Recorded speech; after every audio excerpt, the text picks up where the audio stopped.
Ya, haleluya, shalom Bapak Ibu. Ya, kita mau kembali belajar firman Tuhan, merenungkan firman Tuhan, apa yang menjadi pesan Tuhan buat kita di minggu ini. Judulnya adalah Jadilah Pemercaya yang Sadar, Be a Conscious Believers. Ya, diambil dari Lukas pasal yang ke-24, ayat yang ke-18.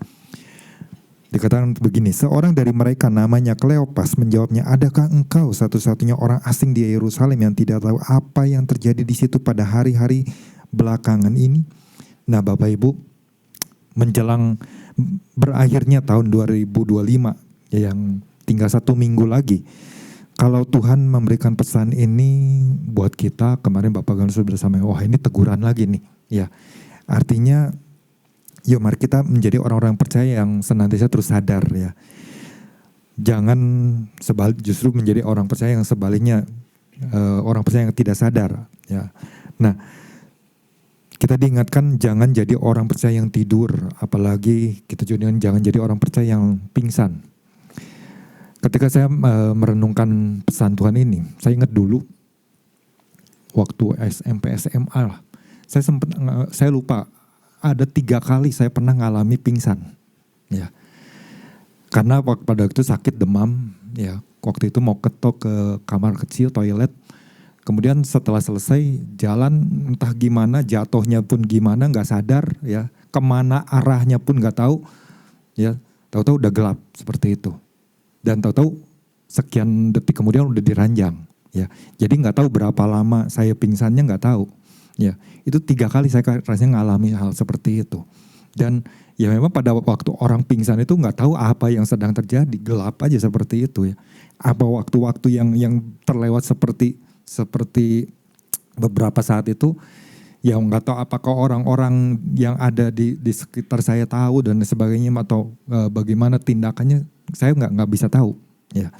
Nah, dan rasanya kalau kita hubungkan dengan pesan Tuhan ini, wah rasanya betapa ruginya kalau kita sebagai pemercaya yang benar-benar tidak sadar, ya. Kemarin Bapak Gaul sudah sampaikan ada 4 hal yang membuat orang percaya tidak sadar atau unconscious, ya. Di antara tidak menyadari tentang kehadiran Tuhan, tahu siapa Yesus secara mendasar tapi tidak tahu rancangannya, tidak mempercayai apa yang dikatakan atau dijanjikan Tuhan. Kemudian orang percaya yang tidak mengetahui apa yang sedang terjadi hari-hari belakangan ini, ya. Nah, di poin keempat ini kan kemarin kita diingatkan kalau Indonesia ini sehari-harinya sedang gawat narkoba, ya, kemudian ditambah lagi gawat LGBT, ya.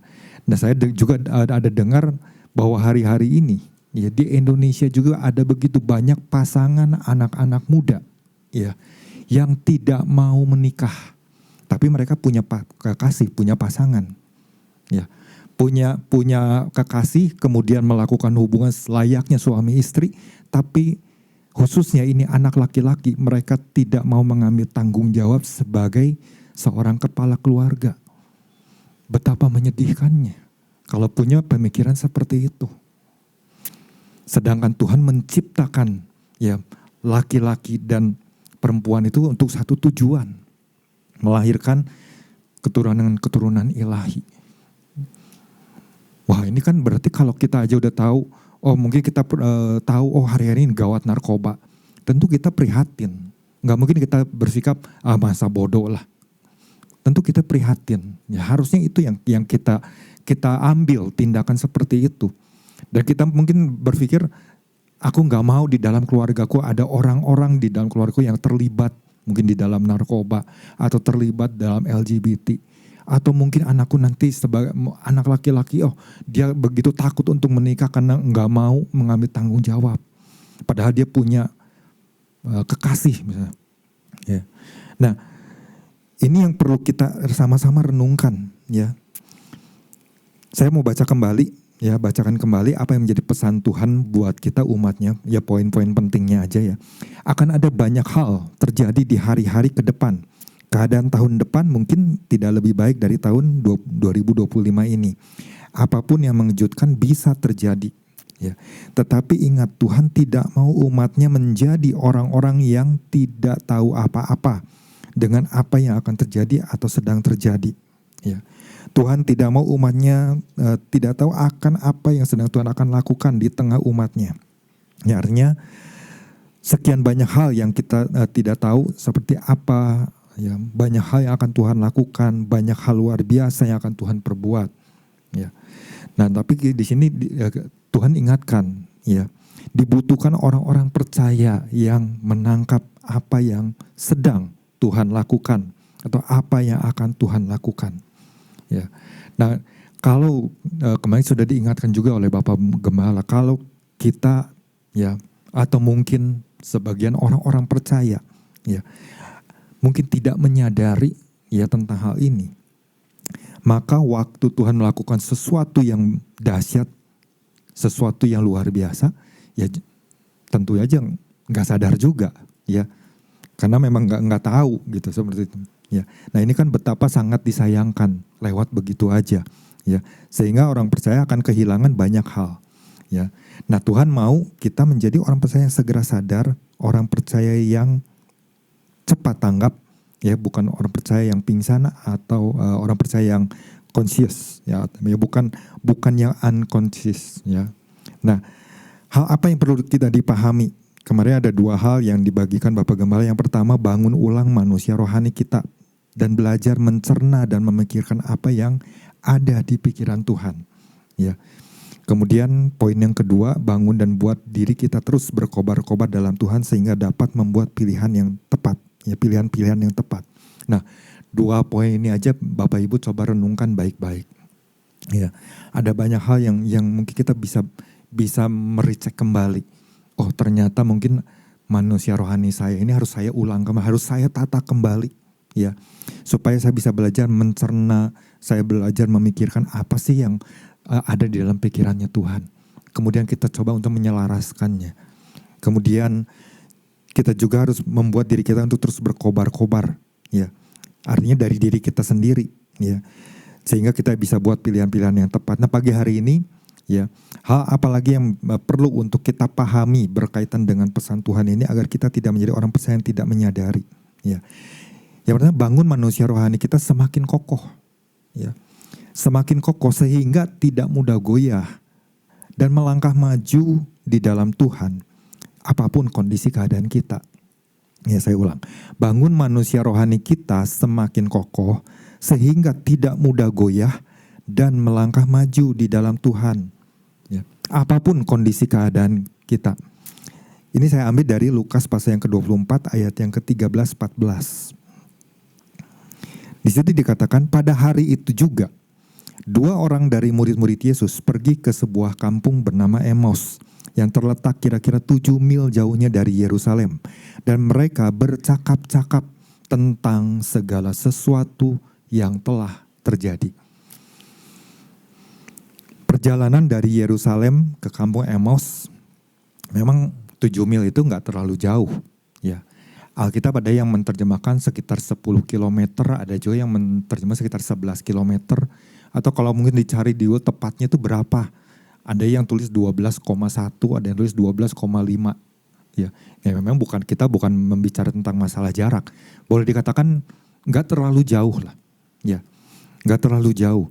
Tapi bukan masalah jarak yang mau kita renungkan, tapi yang mau kita belajar itu adalah masalah apa sih yang lagi terjadi, ya, pada dua orang murid ini, ya, yang tentunya kalau kita baca, ya bisa jadi mereka benar-benar memang tinggal di Emmaus, ya, rumah mereka itu di Emmaus, ya. Jadi mungkin kalau jalan dengan jalan mungkin nggak terlalu lama, ya, kurang lebih seperti itu. Nah, ketika saya renungkan ini, apa sih yang kira-kira muncul, ya, di dalam pikiran dua murid yang lagi mau pulang menuju Emmaus ini, ya. Ini artinya kan sebenarnya mereka itu bisa jadi orang-orang yang benar-benar melihat, menyaksikan bagaimana ketika Yesus ditangkap, ya. Dari tadinya mungkin mendengar, kemudian mereka cari tahu, kemudian melihat Yesus lagi diadili ke sana ke sini, dibawa ke sana, dibawa ke sini, ditangkap, kemudian mereka juga setidaknya mungkin saja bisa melihat bagaimana ketika Yesus dihina, disiksa, ya didera, ya dicambuk sekian seperti demikian. Rasanya dianggap, waduh, nggak manusiawi sekali ya orang-orang memperlakukan pribadi Yesus seperti itu. Ya. Dan tentu saja rasanya miris. Coba kita bisa bayangkan kalau kita ada di dalam posisi dua murid ini. Ketika melihat pribadi orang yang kita kagumi, orang yang selama ini mungkin begitu banyak mengajar hal-hal nilai-nilai yang luar biasa, orang yang begitu luar biasa dahsyat, dia punya kuasa, tapi kemudian mengalami siksaan seperti itu. Rasanya kan hati ini kan aduh seperti gimana gitu ya. Gak teganya muncul, kemudian rasa belas kasihannya. Kok seperti itu ya Yesus diperlakukan. Terus kenapa Yesus gak melakukan sesuatu? Ya, mungkin mereka berpikir banyak hal. Ya sampai ini benar-benar mereka melihat, wah pada akhirnya Yesus disalibkan, kemudian mati. Ya. Nah dari situ kan kita bisa melihat, saya gak tahu ya seberapa lama pengiringan mereka kepada pribadi Yesus. Tapi yang menjadi pertanyaan adalah gini, kalau mereka dalam pengiringan kepada Yesus, mereka benar-benar memperhatikan, ya, mereka benar-benar memperhatikan satu hal ini, ya, bagaimana mereka ketika terkoneksi, ya, artinya selalu mengikuti Yesus. Mereka membangun satu hubungan, maksudnya bukan hubungan percakapan gitu, tapi satu hal di mana mereka membangun manusia rohani mereka dengan kesungguhan hati. Ya, maka saya percaya mereka tidak akan menjadi orang yang begitu mudah, ya, untuk menjadi goyah, menjadi putus asa, kehilangan pengharapan. Tapi kalau mungkin waktu pengiringan Yesus ya asal ikut-ikutan aja. Ya, waktu mereka bangun manusia rohani ini, ya yang terjadi adalah seperti itu. Begitu melihat hal tersebut, aduh kecewa deh. Udahlah, nggak usah Tuhan-Tuhanan lagi. Dari rasa kecewa kemudian mulai sedikit demi sedikit mulai undur, ya, nggak iring Tuhan, semangatnya mulai hilang dan lain sebagainya sampai akhirnya benar-benar mungkin rasa percaya dari yang sepenuh hati kemudian menjadi ragu-ragu. Itu akan terus ya mengikuti. Dan itu kan betapa sayangnya. Nah apalagi kan kemarin kita sudah tahu ya ekspektasi mereka tentang Yesus itu tidak sesuai dengan apa yang mereka harapkan. Ya. Sehingga nah di sini kalau orang yang membangun manusia rohaninya ya sekedar asal-asalan, maka imannya akan sangat-sangat mudah untuk goyah. Tapi kalau orang yang benar-benar serius, orang-orang yang punya kesungguhan hati, waktu ikut Tuhan, saya percaya bahwa Tuhan pasti akan selalu berikan kekuatan. Tuhan akan selalu memberikan pembaharuan, cara pandang, cara pikir. Ya. Karena Tuhan melihat hati orang tersebut. Wah orang ini benar-benar bersungguh hati. Tapi orang-orang yang gak serius, ya, orang yang cuma ya sekedar ikut-ikutan Tuhan karena diajakin. Atau mungkin ya karena ingin masalahnya terselesaikan dan sebagainya. Ini sangat-sangat rawan sekali. Jadi kita harus cek lagi. Ya. Mungkin pertanyaan ini juga bisa kita lemparkan pada diri kita sendiri. Setelah sekian lama kita ikut Yesus, apakah kondisi kerohanian saya, Bapak Ibu, ya, itu benar-benar dibangun di atas dasar kesungguhan hati? Ya, mungkin itu menjadi pertanyaan buat kita pagi hari ini masing-masing. Ya, dan saya percaya bahwa dengan kesungguhan hati, ya tentu kita akan bisa ya, menghadapi hal-hal yang mungkin tidak kita ketahui di depan sana. Ya. Nah, jelas dibutuhkan yang namanya keseriusan. Jangan ada rasanya yang setengah-setengah hati gitu di dalam ikut Tuhan. Kita harus punya tekad yang kuat, tekad yang bulat, punya komitmen, ya, kekonsistenan. Kemarin sudah jelas punya persistensi, kegigihan, ya. Dan itu nggak bisa cuma dalam 1 bulan atau 1 minggu, 1 bulan, 1 tahun, tapi itu harus terus menerus setiap hari, ya. Dan itu memang nggak mudah, ya, untuk bisa mempertahankan tersebut. Cuma dengan tekad yang muncul dari diri sendiri, itulah yang bisa membuat kita tuh menjadi orang-orang yang bisa punya kesungguhan hati untuk ikut Tuhan. Ya. Bukankah kalau kita mungkin renungkan kembali apa yang menjadi pesan Tuhan minggu lalu, ya. Kalau masih ingat, ya, persiapkan generasi yang menangkap tujuan Tuhan. Lewat pesannya ini kan Tuhan ingatkan kepada kita untuk bangun generasi-generasi seperti Samuel yang mau membuka telinganya dan mau mendengar. Ya. Jadi lewat kesungguhan hati itulah sebenarnya kita lagi mau belajar membuka hati kita. Hati ini ibaratnya seperti punya telinga yang mau mendengar. Kita diingatkan waktu minggu lalu tentang bagaimana Imam Eli punya anak-anak yang namanya Hofni dan Pinehas. Ya. Nah, apa yang mereka lakukan kan sebetulnya mereka setidaknya pasti tahu aturan-aturan hukum-hukum yang berlaku. Tapi mereka ya langgar aja begitu. Ya. Mereka tidak sadar, mungkin mereka berpikir Tuhan kan gak kelihatan, Tuhan kan gak ada. Tuhan kan mungkin tahu, ya kita juga ingin dan lain sebagainya. Ya. Nah ini kan sangat disayangkan sekali kalau menjadi orang-orang percaya yang demikian. Ya. Jadi inilah yang poin pertama yang bisa saya bagikan ya. Mari kita sama-sama ya Bapak Ibu, kita bangun manusia rohani kita semakin hari semakin kokoh. Sehingga menjadi orang-orang percaya yang tidak mudah goyah ya. Tapi kita juga mau terus melangkah maju.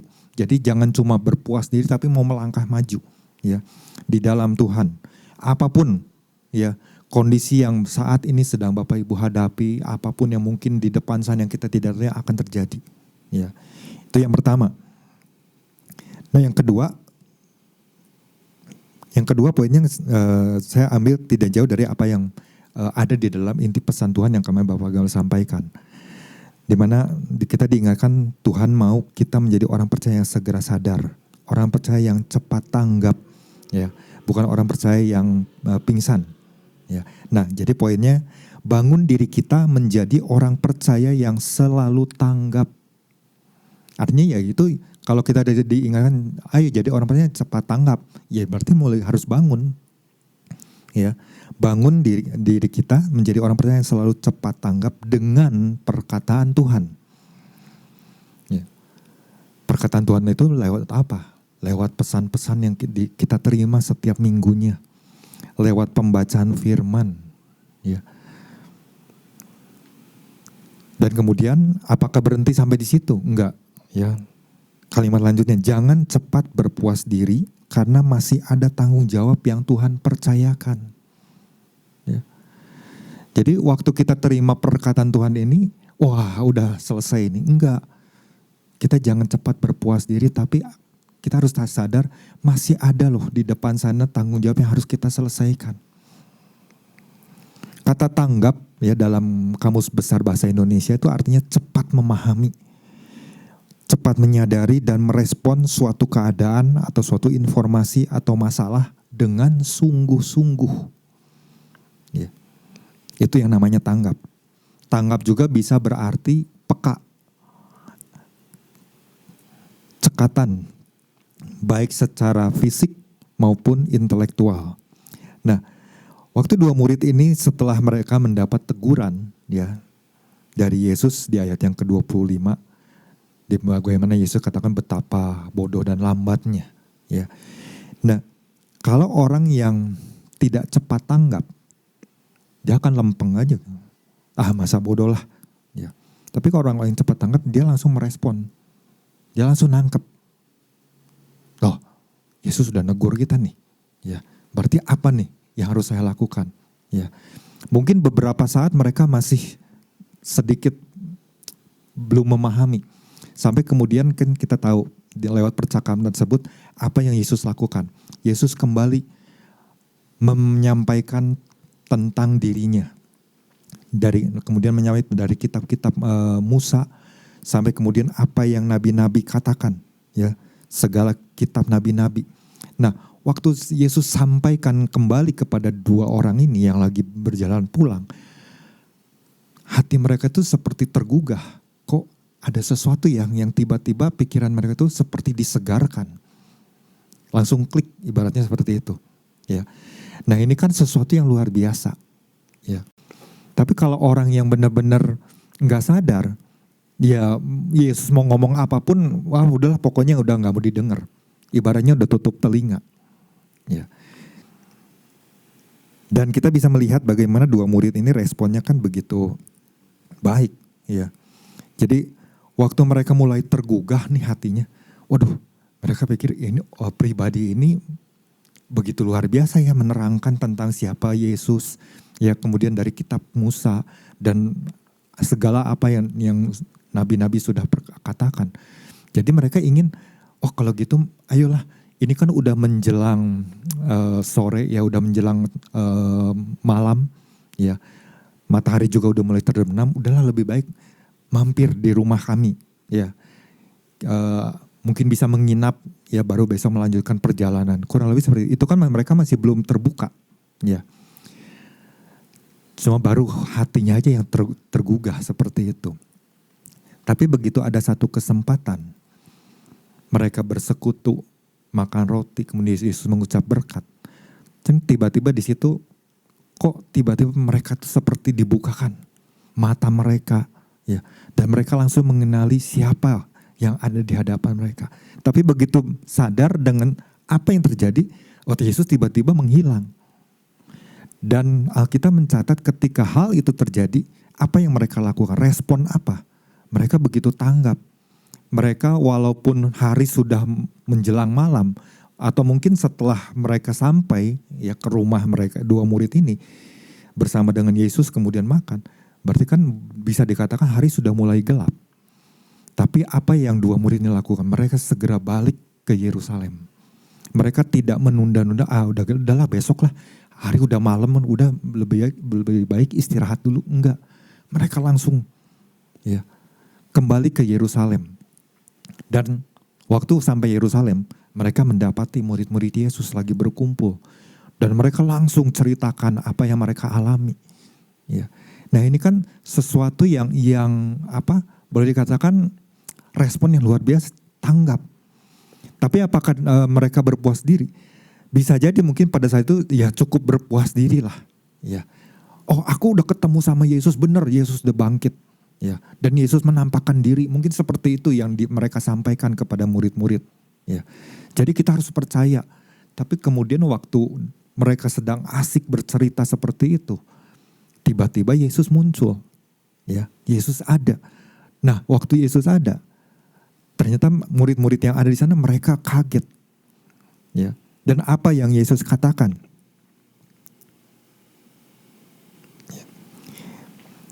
Di ayat yang ke-36 sampai 38. Dan sementara mereka bercakap-cakap tentang hal-hal itu, Yesus tiba-tiba berdiri di tengah-tengah mereka dan berkata kepada mereka, damai sejahtera bagi kamu. Mereka terkejut, kaget, ya, dan takut. Cukup aneh ya, terkejut dan takut.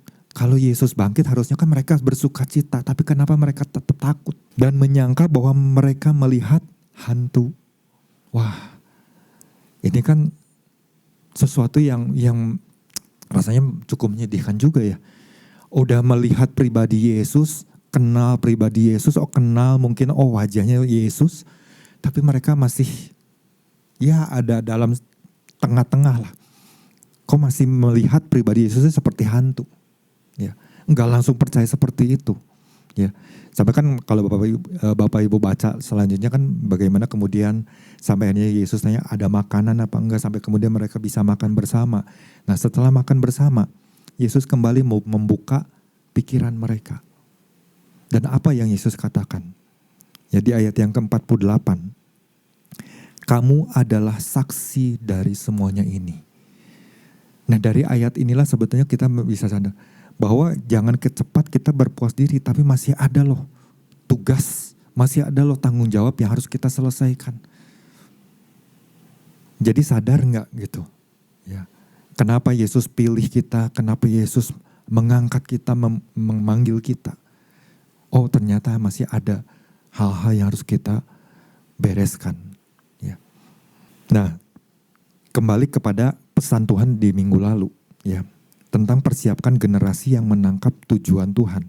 Bagaimana respon Imam Eli waktu Samuel menyampaikan apa yang menjadi pesan Tuhan. Ya, Samuel masih muda yang mendengar suara Tuhan, kemudian Tuhan menjelaskan tentang keluarga Imam Eli ini akan seperti apa. Ya. Respon apa yang dibuat oleh seorang Imam Eli. Ya. Ini sangat-sangat sangat-sangat menyedihkan sebetulnya, sangat disayangkan sekali. Di dalam 1 Samuel pasal yang ketiga yang ke-17-18. Kata Eli, apakah yang disampaikannya kepadamu? Janganlah kau sembunyikan kepadaku, kiranya beginilah Allah menghukum engkau. Bahkan lebih lagi daripada itu, jika engkau menyembunyikan sepatah kata pun kepadaku dari apa yang disampaikannya kepadamu itu. Ini ada satu sikap yang rasanya udah mulai nyerah ya dengan apa yang mungkin Tuhan akan katakan ya. Tapi respon dari Imam Eli ini ya aku mah udahlah berbaring aja, aku mah tidur aja lah ya. Kemudian kan ayat yang ke-18, lalu Samuel memberitahukan semuanya itu kepadanya dengan tidak menyembunyikan sesuatu pun. Kemudian Eli berkata, dia Tuhan, biarlah diperbuatnya apa yang dipandangnya baik. Jadi respon dari Imam Eli ini sangat-sangat disayangkan sekali. Dia tahu tapi tetap tidak mau menyadari. Oh, pada harusnya kan begitu tahu, aduh iya ya. Saya ini udah berbuat sebuah hal yang bodoh. Saya sudah berbuat hal yang tidak seharusnya saya lakukan. Saya mungkin berlambat-lambat. Saya mungkin orangnya lamban. Ya, saya harus segera bangkit. Tapi ini enggak. Dia katakan, dia Tuhan, biarlah diperbuatnya apa yang dipandangnya baik. Ini benar orang yang benar-benar udah nyerah. Orang yang benar-benar dalam iring Tuhan, udahlah Tuhan, aku capek, aku nggak mampu, aku nggak mau, ya dan lain sebagainya. Nah, jangan jadi orang percaya seperti ini, ya. Tapi begitu kita tahu, oh ada teguran Tuhan nih, pesan Tuhan di minggu ini, ya harus kita segera tanggap gitu, ya, cepat menyadarinya, ya. Jangan sampai menjadi orang yang udahlah. Ya mungkin karena dia berpikir, anakku aja udah dinasehati begitu aja gak mau denger. Ya karena mungkin pribadi Imam Eli mungkin gak mengajar dengan secara tegas gitu ya kepada anak-anaknya. Sehingga mereka melakukan dosa. Tapi kita harus belajar dari satu sosok juga yang namanya Daud. Kita tahu Daud kan melakukan satu pelanggaran, satu dosa. Ya, meniduri Batsheba. Dan apa yang Daud rasakan waktu dia melakukan itu kira-kira sadar apa nggak sadar sih? Ya. Setidaknya dia sadar. Ya. Dia sadar. Karena apa? Kalau kita baca di dalam Mazmur pasal yang ke-51 ayat yang ketiga. Sebab aku sendiri sadar akan pelanggaranku. Aku senantiasa bergumul dengan dosaku. Ya. Jadi dia tahu ketika dia sudah melakukan itu. Aduh, ini dosa. Dia bergumul setiap hari, ya, dan itu menjadi beban di dalam kehidupannya, membebani dirinya. Ya. Apalagi dia kemudian membuat satu rencana bagaimana Uria ini harus sampai ada di barisan depan, siapa tahu mati. Ya. Bahkan kalau bisa dibuat mati di dalam peperangan. Ya. Ini kan sesuatu yang kita renungkan sama-sama. Oh iya, kalau orang yang dalam kondisi yang gak sadar ini bisa aja melakukan hal-hal yang seperti ini. Ya. Tapi kemudian ketika Nabi Nathan datang menegur dan kemudian menyampaikannya kepada Daud bahwa orang yang melakukan pelanggaran itu adalah Daud itu sendiri. Apa respon dari seorang Daud? Daud dia orang yang jadi cepat tanggap. Kalau dia kemudian menyesali, ya udah tanggap, kemudian menyesali, udah Tuhan aku gak layak jadi raja, aku berhenti di sini saja jadi raja. Ya, biarlah engkau yang cari pengganti yang lain, aku gak layak dan sebagainya. Ya berhentilah. Tapi buat seorang Daud ketika dia lagi bergumul, siapa tahu anaknya ini masih bisa diselamat, tapi anaknya tetap meninggal. Disitulah Daud sadar, oh iya dia harus bangkit. Masih ada tanggung jawab yang harus dia kerjakan, yang harus diselesaikan atas apa yang Tuhan percayakan. Ya. Dan bagaimana seorang Daud, kalau Bapak Ibu baca di dalam Mazmur 51, dia berdoa memohon supaya Tuhan tahirkan dia dari segala dosa. Ya. Nah, mungkin hari-hari ini juga ketika kita diingatkan, jadilah seorang pemercaya yang sadar. Mungkin kita juga harus recheck. Apakah mungkin masih ada hal-hal yang kita perbuat ya, yang merupakan sesuatu yang gak berkenan di hadapan Tuhan. Ya. Artinya banyak hal yang bisa kita koreksi. Ya. Kita bisa catat, kemudian kita mulai tahu, ini loh yang harus saya perbaiki, ini loh. Ya. Jadi inilah yang harus sama-sama Bapak Ibu pagi hari ini yang bisa saya sampaikan, bisa saya bagikan. Dua hal ini ya. Yang pertama, bangun manusia rohani kita supaya menjadi kokoh. Yang kemudian yang kedua adalah jadilah orang percaya ya, untuknya kita bangun menjadi orang yang selalu tanggap dengan perkataan Tuhan. Tuhan Yesus memberkati.